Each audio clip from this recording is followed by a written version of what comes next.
Pamusoro Changamire, ini ndini Gatsi, ndiri munin'ina wavagatsa ava ndimai guru vangu. Kune nyaya yakanga yakwidzwa kudare namukoma, saka isu tazoiona semhuri takanga tisina kuziva kuti kune nyaya yasvika kudare.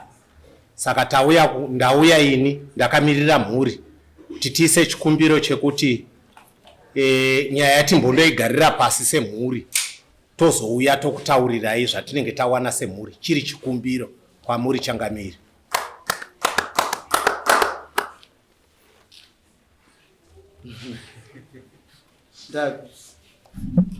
Ishe kumbira madzimai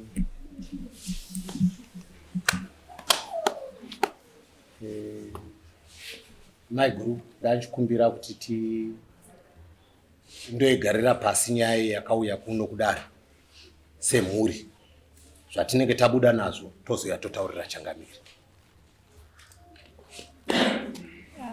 Ndingatenda kuti ndinoitwa dare, asi ndisazoitwa sekunge kuti ndinoda kungochekwa, nekuti nyaya yayo ndeyekuti ngatimubvise pano mukadzi. andakunzwisisa. Ndingabvuma kuti vanondigara dare sevarume, sevarume vangu, kana vachindigadzirisa kuti ndigare zvakanaka nenyaya, nekuti dare riripo nderekuti ngazi vangu. Asi kana muchikogadziriswa kuti mugare zvakanaka, munotenda kuti munogadziriswa.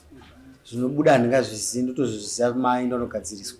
Saka ini ndinongotenda kuti kana chiri chikumbiro chaiswa chemhuri, vanhu vachikuti tikumbira kunogadzirisa nyaya mune zvakanaka, ini ndinongotenda kuti tinofanira kuti mupe mukana munogadzirisa semhuri modzoka kudare.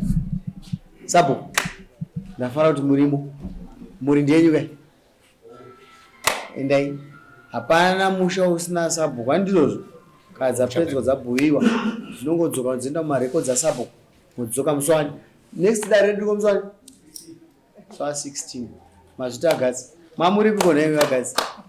Ndanga ndiri kuHarare, handina kutomboziva kuti kune nyaya dzakadai Changamire. Vakuru vanombotadzawo, asi vanodzoredzwa futi sezvamangoitwa nevanying'ini. Ndizvozvo. Endai kumba. Tinotenda Changamire. Endai kumba mai munogara pamba. 65 years munoendepiko? Next level,